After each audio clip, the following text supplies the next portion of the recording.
Es gribētu teikt, ka es ļoti labi spilgti atceros to pirmo mirkli. Mēs vēl atradāmies mūsu nosacītajā garāžā, kas nebija šī vieta, bet tas pirmā oficiālā sezona, kad tu savām rokām uzlīmē pirmo etiķeti uz pudeles un viņi kaut kur aiziet. Tas, es gribētu teikt, ir bijis jau tas, ka tu esi kaut ko izdarījis. Paņēmis izējmateriālu, pārstrādājis, radījis produktu, iepakojis viņu un atdevis tālāk. Un tā sajūta es gribētu teikt, tas ir tāds pirmais gandarījuma mirklis. Mums nav mērķis kļūt par milzīgu Latvijas rūpnīcu šajā ziņā. Ja? Tas nav, tas nevienā mirklī nav tāds pašmērķis, vienkārši būt kaut kādiem ļoti lieliem. Mums ir šobrīd izveidota stabila komanda. Mēs esam 10 cilvēku komanda. Un 10 cilvēku komanda, daudz kur Eiropā braukājot pa vindarītavām, mēs esam redzējuši to, ka šāda lieluma komanda var spēj paveikt brīnumainas lietas. Salīdzinoši ar mūsu pašreizējo apjomu un apgrozījumu, es gribētu teikt, ka mūsu komandas spēks un spējas ir augt vēl 3, 4, varbūt pat 5 reizes lielākiem. Pirmkārt, jāsaprot, ka mēs nestrādājam tikai vīnogām. Vīnogas ir mūsu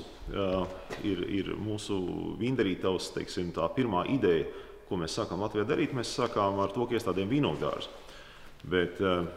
Un vīnogdārzs ir tāds liels eksperiments, varētu teikt, tāds dzīves izaicinājums nonākt līdz kvalitatīvam Latvijā audzētām vīnam, vīnam, kas tiek darināts no Latvijā audzētām vīnogām. Bet ņemot vērā mūsu klimatu, ņemot vērā mūsu pieredzes trūkumu kopumā šajā valstī vīnkopībā un vīndarīšanā no vīnogām, es gribētu teikt, ka mūsu komerciālā puse pilnīgi noteikti nav balstīta uz vīnogām. Izējmateriāls, kur mēs šobrīd strādājām, ir āboli, ir upenes, aronijas, rabarberi, ķirši, jāņogas. Tātad mēs strādājam ar Latvijas augļiem un ogām. Un tas mūsu mērķis ir padarīt Latvijas ogam pievienot to vērtību, to garšas vērtību, to gastronomisko vērtību, lai radītu pēc iespējas kvalitatīvāks dzēriens no Latvijas augļiem un ogām. Mēs strādājam ar katru gadu ar mainīgu izējmateriālu. Jo vienu gadu ir vairāk saules, otru gadu mazāk, citreiz lietus, smalks, un no dabas tie materiāli, kas nāk āboli no viena un tā paša dārza, katru gadu līdzīgi kā vīnogas, tieši tāpat katru gadu tā raža būs atšķirīga. Un tādā ziņā, strādājot, ar to jārēķinās, ka darinot vīnu, ir ļoti grūti atkārtot tādu pašu katru gadu. Mēs cenšamies, ja tas ir bijis labs gads, mēs cenšamies, ja tas ir bijis sliktāks gads, mēs analizējam, domājam, ko mēs šogad darīsim savādāk. Līdz ar to tas ir ļoti radošs process. Tur nav gatava recepte, kā saka, gatavs komponents, un šī nav rūpnīca tādā izpratnē. Šis ir radoša laboratorija. Sākums, protams, ir pašu, bet mēs jāatzīst, ka esam tieši tas mūsu izaugsmes mirklis tajā brīdī, kad mēs tas ir raksturojams ar 2012.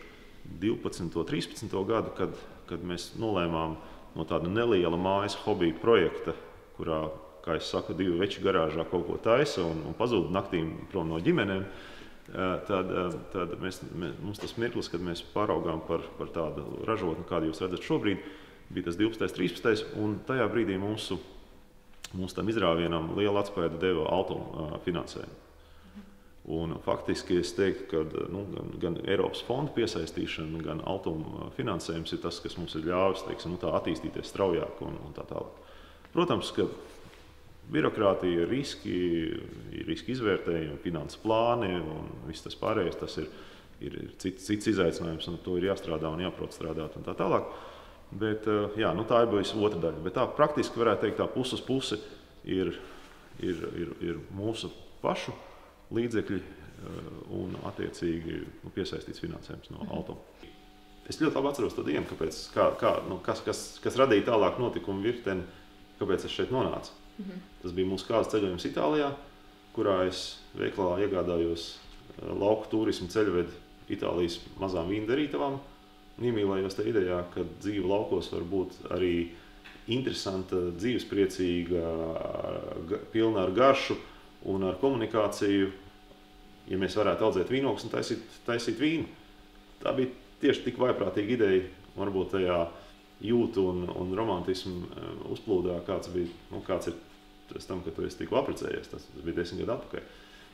Un tas mirklis radīja tādu impulsu, tālāk pieslēdzās, kā es saku, manu latgaļu spītību, jo man tomēr pamatā viss saknes nāk no Latgales. Un tās kopā saslēdzoties, te mēs tagad esam. Jautājums, vai tas bija kaut kāds ļoti tāds apzināts plāns šeit tādā veidā nonākt? Nē, pie tam arī vēl jautājums, kur mēs vēl būsim vēl pēc 10, 20 gadiem. Es domāju, ka mēs būsim. Tas Vinova plāns noteikti turpinās realizēties.